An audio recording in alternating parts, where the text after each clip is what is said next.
क्या हाल है बच्चों, ठीक हो? समझ में आ रही हैं? कोई प्रॉब्लम तो नहीं होगा? कल का लेक्चर शो हो गया था बच्चों। आज जो हमारा कल से लेक्चर स्टार्ट हुआ है वो हमारा बहुत इम्पोर्टेंट है, खत्ते रसद अखज़ करना। और मुकम्मल मुकाबला के तहत फर्म और सनत के खत्ते रसद अखज़ करना हमारा टॉपिक चल रहा है।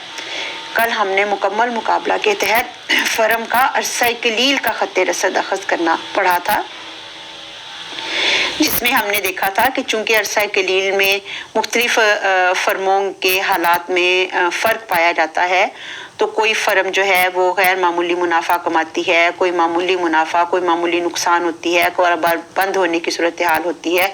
तो ये हमारे मुख्तलिफ यानी उसमें स्टेज थे, वो हमने कल बनाए, कल देखे। और फिर हमने कहा कि जो खत्ते रसद से मुराद मुख्ततम लागत ये MC का वो हिस्सा होता है जो कि औसत मुतगय्यरा मसारिफ के पस्तरीन नुक्ता से ऊपर वाक़या हो, ठीक है ना। तो ये हमारा कल का टॉपिक था अरसा कलील का। आज हमारा टॉपिक है कि फर्म का अरसा तवील का खत्ते रसद अखज़ करना, यानी अरसा तवील का खत्ते रसद अखज़ करना, ये हमारा टॉपिक है। अब आपने यहाँ पे सबसे पहले अरसा तवील को बयान करना है। अरसा तवील में कोई भी फर्म ज़ाहिर नुकसान बर्दाश्त नहीं कर सकती, इसलिए जो है सनत में मौजूद हर फर्म जो है वो मामूली मुनाफा कमा रही होती है। लेकिन ये उस सूरत में होता है जब आमलीन पैदाइश जो है ना गैर मुतजानिस यानी एक जैसे ना हो, तो कोई फर्म गैर मामूली मुनाफा भी कमा सकती है। लेकिन अरसा तवील में जो तवाज़न है वो वहां पे होता है जब हर फर्म मामूली मुनाफा कमा रही हो। अब ये है कि फर्म अपनी कम से कम मिकदार रसद, क्योंकि हम खत्ते रसद पढ़ रहे हैं, अरसा तवील में फर्म जो है वो अपनी कम से कम कितनी रसद पैदा करे। अब वो कहती है कि फर्म अरसा तवील में कम से कम मिकदार रसद उस कीमत पर होगी अब जहां पे मुख्ततम लागत का खत औसत लागत के खत के पस्तरीन नुक्ता को कता करे, या जहां पे मुख्ततम हासिल का खत औसत लागत के खत का ममास बन जाए। यानी औसत वेरिएबल यहाँ अरसा कलील में आता है, यहाँ पे अब आपका सिर्फ औसत आएगा। क्यों? क्योंकि अरसा कलील में हमारी मुअय्यना और मुतगय्यरा मसारिफ होती हैं, और लेकिन अरसा तवील में हमारे सिर्फ कौन से मसारिफ रह जाते हैं, एक ही तरह के मसारिफ रह जाते हैं, कुल मसारिफ, जिन्हें हम औसत लागत का खत भी कहते हैं। अब अगर शय की कीमत में इजाफा हो जाए तो फर्म की मिकदार पैदावार बढ़ जाएगी, लिहाजा अरसा तवील में फर्म का खत्ते रसद मुख्ततम लागत के खत का MC का उस नुक्ता पर शुरू होता है जहां ये औसत लागत के पस्तरीन नुक्ता की हद को कता करता है। इससे ऊपर वाला तमाम हिस्सा जो है आपका खत्ते रसद कहलाता है। अब इस खत्ते रसद को बनाने के लिए, इसको डिफाइन करने के लिए आप देखें, इसमें दोनों मैं बिल्कुल साथ साथ बनाए हैं, आपको मैं दिखा देती हूँ। OX OY। अब हमारी फर्म है, एवरेज रेवेन्यू, मार्जिनल रेवेन्यू एक फर्म है हमारी,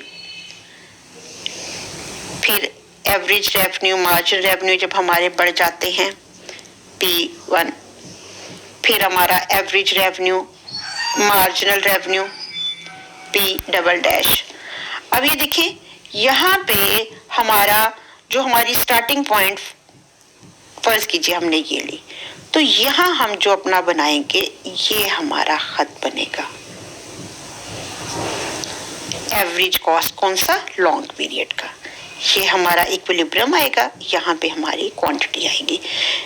फिर हम ऊपर चले गए तो हमारी क्वांटिटी ऑब्वियसली E' हो गई, Q1 हो गई। फिर हम ऊपर चले गए E" हो गई और Q" हो गई। तो यहाँ पे अब ये जो E' और E" ये हमारा नहीं, ये नुक्ता तवाज़न, सॉरी, ये हमारा MC का हिस्सा बना और ये हमारा एवरेज कॉस्ट का हिस्सा बना। ये वाला हमारा लॉन्ग पीरियड मार्जिनल कॉस्ट और लॉन्ग पीरियड हमारे एवरेज कॉस्ट के खत हमारे ये करें जरा मार्जिन कॉस्ट नुक्ता तवाज़न होंगे ना, हमारे एवरेज कॉस्ट तो नहीं होंगे, गलती से बन गया। ई डैश और ई डबल डैश जब हम इन नकात को मिला लेंगे तो ये हमारा क्या बन जाएगा, अरसा तवील का खत्ते रसद बन जाएगा। ये हमारा अरसा तवील का, देखिए जिस तरह ये हमारा बना था अरसा कलील का खत्ते रसद, इस तरीके से ये बन जाएगा। यहाँ पे हमारा एवरेज वेरिएबल कॉस्ट था और एवरेज कॉस्ट अलग-अलग था क्योंकि अरसा कलील है। यहाँ पे चूंकि अरसा तवील है तो ये मुतगय्यरा खत्म हो गया, तो सारे क्या बन गए, एवरेज कॉस्ट आपके बन गए। तो ये आपका एवरेज कॉस्ट का आपका ये खत बन जाता है। इनसे ऊपर के तमाम निकात को हम क्या कहते हैं, अरसा तवील का, यानी हमने पढ़ लिया मुकम्मल मुकाबला के तहत अरसा कलील में फर्म का खत्ते रसद, मुकम्मल मुकाबला के तहत अरसा तवील में फर्म का खत्ते रसद। ये हमारा आज का टॉपिक कंप्लीट होता है, यानी समझे एक क्वेश्चन हमारा कंप्लीट होता है। क्या, मुकम्मल मुकाबला के तहत अरसा कलील में फर्म का खत्ते रसद और मुकम्मल मुकाबला के तहत अरसा तवील में फर्म का खत्ते रसद। ये हमारा टॉपिक आज यहाँ पे पूरा हो जाता है। ये यहाँ पे हुआ। अब इसको मरने के बाद इसका मतलब है कि यहाँ पे यानी खत्ते रसद कौन से होते हैं, मुख्ततम लागत के वो हिस्सा जो कि औसत मुतगय्यरा लागत से ऊपर वाक़या हो, वो हो गया अरसा कलील में, और खत्ते रसद का वो हिस्सा जो कि औसत हासिल के खत से ऊपर वाक़या वो कौन सा हो गया, अरसा तवील में। और जैसे जैसे उन्होंने कहा, देखें जो आपका मुख्तम सारी का वो हिस्सा नोकी नुक्ता ई से ऊपर वाक़या है, अरसा तवील में फर्म का खत्ते रसद बनता है, क्योंकि नुक्ता ई पर फर्म मुतवाज़न हालत में हुई थी और ओ क्यू मिकदार ओपी कीमत पर फरोख्त करके उसे मामूली मुनाफा हो सकता है। जब कीमत बढ़ती है तो अपनी मिकदार में इजाफा कर देती है और वो ओपी डैश कीमत बन जाती है और मिकदार रसद बढ़ के ओ क्यू डैश हो जाती है। और ओपी डैश कीमत पर भी ये बढ़कर ओ क्यू डैश हो जाए। अगर कीमत ओपी से गिर जाए तो अरसा तवील में फर्म को कारोबार बंद करना है, तो क्योंकि वो अरसा तवील में किसी सूरत में भी नुकसान बर्दाश्त नहीं करती। अब ये हमारा एक क्वेश्चन हो गया। अब एक क्वेश्चन है यहाँ पे, ये भी आपका हमारा एक छोटा सा टॉपिक है। देखिए कल हमने पढ़ा था अरसा कलील में फर्म का, आज हम पढ़ेंगे मुकम्मल मुकाबला के तहत अरसा कलील में सनद का खत्ते रसद कैसे है। अब सनद ये बिल्कुल उसी से रेलिवेंट है कि सनद में एक ही किस्म की अशिया पैदा करने वाली कई फर्में शामिल होती हैं, लिहाजा जब हम इन तमाम फर्मों के खत्ते रसद को जमा कर लें तो हमें पूरी सनद की मजमूई रसद मालूम हो जाती है। अरसा कलील में फर्म का खत्ते रसद दखस करने का तरीका वही है ना कि जिसके मुताबिक फर्म का खत्ते रसद मुख्ततम लागत के खत का वो हिस्सा होता है जो कि औसत मुतगय्यरा मसाबित के पस्तरी नुक्ता से ऊपर वाक़या हो।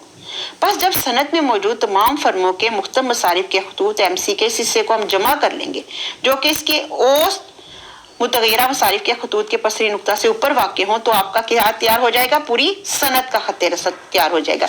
यानी यही पोर्शन हम एक फर्म का लेंगे और इसी तरीके से तमाम फर्मों के चूंकि इसी तरह के होंगे, जब हम इन्हें जमा कर लेंगे तो ये हमारा क्या बन जाएगा, सनद का बन जाएगा। फर्म की तमाम फर्में, जैसे देखें ओपी कीमत के ऊपर फर्म की मिकदार थी ओएम, यहाँ पे ये आपका जैसे ये मिकदार रसद थी OQ, OQ1, OQ2, ये एक फर्म की बनाई थी ना हमने कल, जो हमारा टॉपिक था कि अरसा कलील में ये हमने एक फर्म की बनाई थी। अगर हम यहाँ पे फर्ज कीजिए मिकदार रसद को अगर हम मल्टीप्लाई कर लेंगे, फर्ज करें हमारे पास 20 फर्में हैं तो मल्टीप्लाई बाय 20 कर दें।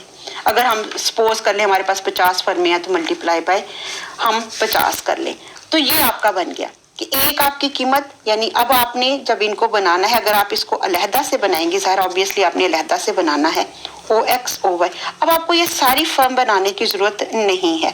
अब आप क्या कहोगे, पहली firm average revenue, marginal revenue, नुक्ता तवाज़न, मिकदार M, कीमत P। इसके बाद अब आपकी फर्म का खत ऊपर चला गया, एवरेज रेवेन्यू, मार्जिनल रेवेन्यू, ये अब आपकी क्या हो गई, पहली फर्म बन गई। ये हमारा सिंपल था। अब आप ऊपर चले गए, अब आपका ये F बन गया। अब आपने कितनी पैदा कर दी, M1 मिकदार। फिर आप ऊपर चले गए, एवरेज रेवेन्यू, मार्जिनल रेवेन्यू 2 आपका बन गया। अब आप यहाँ पे चले गए G पे। अब आपने यहाँ पे अब मिकदार पैदा कर दी M2, बेशक सारी बना लें, बेशक ये अब आपका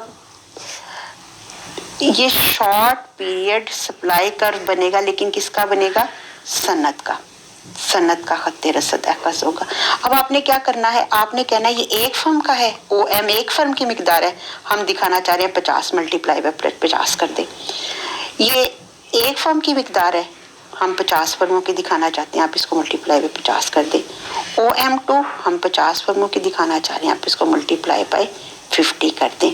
तो इस तरीके से आप जब इसके साथ जितनी सनतें आप दिखाना चाहते हो, बताना चाहते हो कि आपने ये फर्ज किया हमने कि 50 है, तो हमने उसकी कीमत और मिकदार को किससे ज़रब दे दी? 50 से ज़रब दे दी, तो हमारे पास किसका बन गया? सनद का खत्ते रसद। अब उन्होंने कहा है कि चूंकि सनद में मौजूद फर्मों को हासिल होने वाले तमाम मामलीन पैदाइश के बारे में हम फर्ज कर लेते हैं कि वो मुतजानिस यानी एक जैसे हैं, लिहाजा तमाम फर्मों के मसारिफ बराबर होते हैं, इसलिए हर कीमत पर सनद की मजमूई एक फर्म की रसद का 50 गुना होगी, जैसा कि आपने मल्टीप्लाई बाय 50 कर लिया। और इस तरीके से अब आपकी जैसे जैसे बढ़ती जा रही है तो ये बढ़ता जा रहा है, तो हम इन्हें कह देते हैं कि शय की कीमत के हर मिकदार, शय की कीमत के हर म्यार पर रसद की मुख्तलिफ मिकदारों के पेश नज़र EFGH नकात हासिल किए गए, जिन्हें आपस में मिला देने थे सनद का अरसा कलील का खत्ते रसद SPC तैयार हो जाता है, जो कि नीचे से ऊपर बाएं से दाएं जानिब चढ़ते हुए मुस्बत झुकाव रखता है। यानी यहाँ से एक सवाल आपका ये बन सकता है मुकम्मल मुकाबले के तहत, यहाँ पे ये बयान करें, अरसा कलील का पूछ सकते हैं आपसे, अरसा तवील का पूछ सकते हैं, आपसे ये भी पूछ सकते हैं कि मुकम्मल मुकाबला के तहत अरसा कलील में फर्म का खत्ते रसद बताओ और सनद का अरसा कलील का खत्ते रसद बनाओ, ये भी आपका एक अलहदा से क्वेश्चन बन सकता है। तो जिस वक्त हम लोग आपस में बेटा मिलेंगे ना, जिस वक्त फिर ये मैं आपको अब बताऊंगी कि आपके कितने क्वेश्चंस इसमें से बन सकते हैं। तो आज का आपका टॉपिक हमने क्या पढ़ा? अरसा तवील का, और हमने पढ़ा सनद का अरसा कलील का, फर्म का अरसा तवील का पढ़ा और सनद का अरसा कलील का खत्ते रसद पढ़ा। तो यहाँ तक ये आपका एक टॉपिक जो है वो कंप्लीट हो गया। इंशाल्लाह ताला कल हम सनद का अरसा तवील का खत्ते रसद जो है वो पढ़ेंगे। ठीक है, चलिए जी, इंशाल्लाह इसको समझो बेटा, बहुत अच्छे तरीके से करो, मुझसे व्हाट्सएप पे पूछ लो क्या है, क्या आप लोगों के प्रॉब्लम है, मुझसे लाजमी वहाँ पे करो, और अपना यूट्यूब के नीचे जो है आपका जो है उसके नीचे अपने कमेंट्स ज़रूर कर दिया करो, ताकि आपकी अटेंडेंस जो है वहाँ पे मार्क होती रहा करे। ठीक है, चलिए जी, अल्लाह हाफिज़।